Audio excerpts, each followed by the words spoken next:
Trick के माध्यम से हम समझाएंगे कि किस वर्ण को हम किस तरह से उच्चारित करेंगे, उसका उच्चारण स्थान क्या होगा। याद करने की जरूरत नहीं है। नमस्कार मित्रों, सभी साथियों को प्यार भरा नमस्कार। जो भी साथी हमारे इस ज्ञान प्रवीण IQ चैनल पर नए हैं वो चैनल को सब्सक्राइब कर लें। मैं आज के सत्र में लेकर आया हूँ वर्णमाला के उच्चारण स्थान का ट्रिक के साथ। ट्रिक के माध्यम से हम समझाएंगे कि किस वर्ण को हम किस तरह से उच्चारित करेंगे, उसका उच्चारण स्थान क्या होगा। याद करने की जरूरत नहीं है। आइए ट्रिक पर चलते हैं और समझते हैं कि किस वर्ण को हम कैसे बोलेंगे, उसका उच्चारण स्थान क्या होगा। तो अब देख रहे हैं क ख ग घ अंगा चो छ ज झ ञ ट ठ ड ढ ण त थ द ध न प फ ब भ म। उसके बगल में लाल कलम से लिखा हुआ आपको कुछ नया दिख रहा होगा। हाँ, तो मैं समझा रहा हूँ वो क्या है और कैसे है। ये जो हमारे बीच में लिखे हैं काले रंग से, ये हमारे स्पर्श व्यंजन है, ये हमारे स्वर हैं, ये हमारे बाद में अंतस्थ हैं और संघर्षी वगैरह हैं। तो हम पूरे की बात करेंगे। आपको ये वर्णमाला विचित्र लग रहा है? नहीं, आप बिल्कुल समझिए, देर मत कीजिए। 5 वर्ग में हम बात करेंगे कि कैसे कैसे ये सब आएंगे।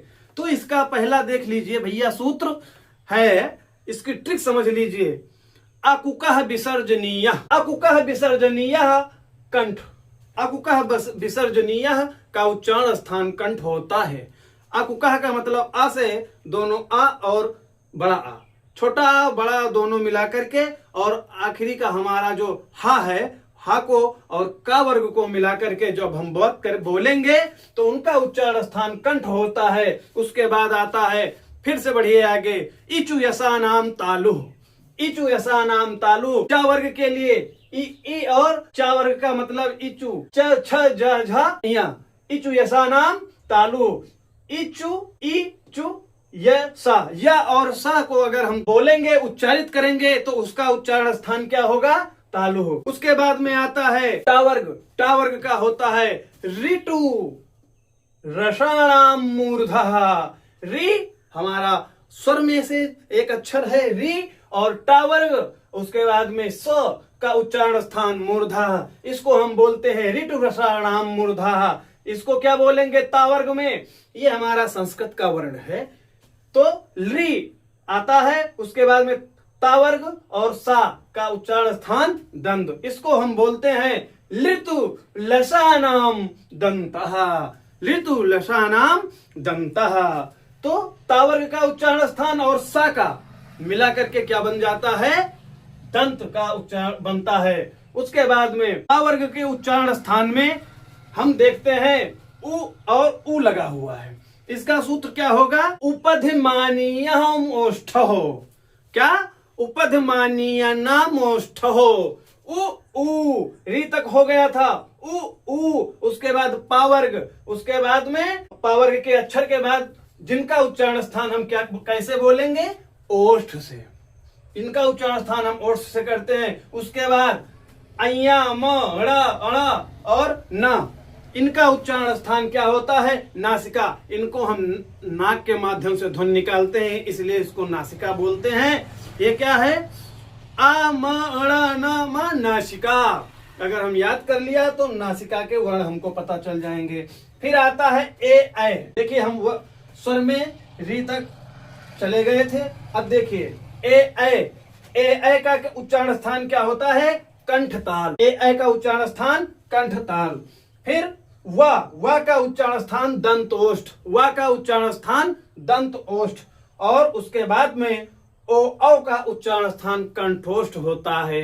अब हम समझते हैं कि इनको हम कैसे बोलते हैं। का को हम कैसे बोल रहे हैं? कंठ के माध्यम से। का गले से आवाज आ रही है हमारे, क ख ग घ। तो ये हमारा कंठ हो गया। चा वर्ग को कैसे बोलते हैं? तालु है। कैसे? देखिए चा चा चा। फिर ट वर्ग में मूर्धा टा।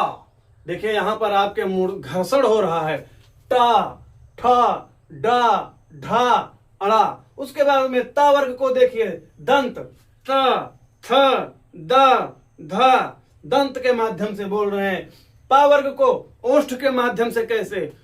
पा फा बा भा। आप देख रहे हैं। उसके बाद में नासिका, इया, देखिए आपको नाक के माध्यम से धुन सुनाई पड़ रही है। म, हड़ा हड़ा न।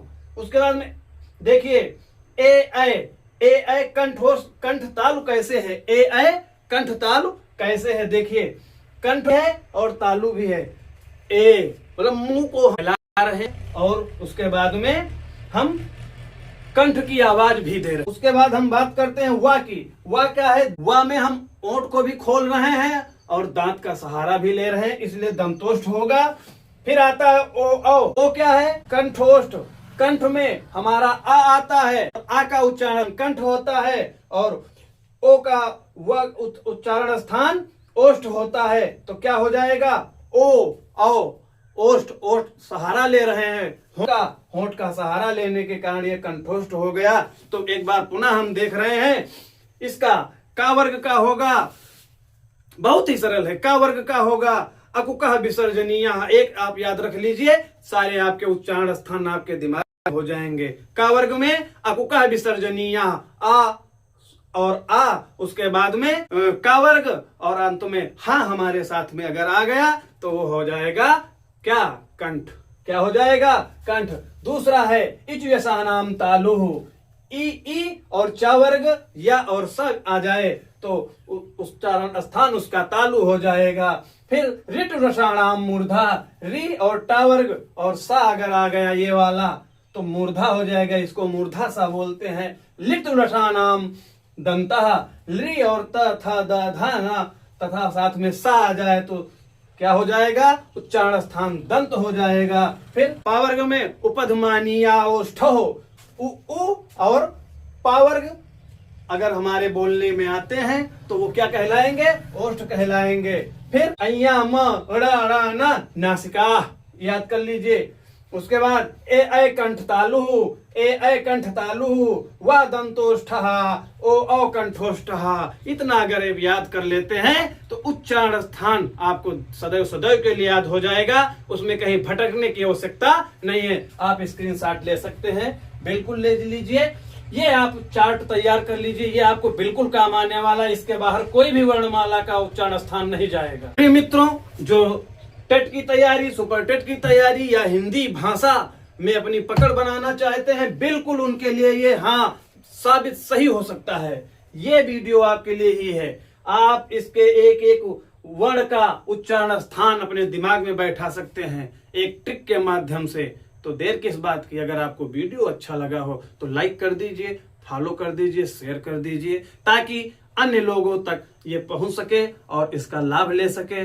और मेरे चैनल पर अगर आप नए हैं तो सब्सक्राइब भी कर लीजिए, सब्सक्राइब करके बेल आइकन हिट कर लीजिए ताकि आने वाली हर वीडियो आपको मिल सके। अगले वीडियो में हम सा पर बात करेंगे, इसके साथ साथ अघोष और सघोष का वीडियो लेकर आने वाले हैं। सभी को जय श्री राम।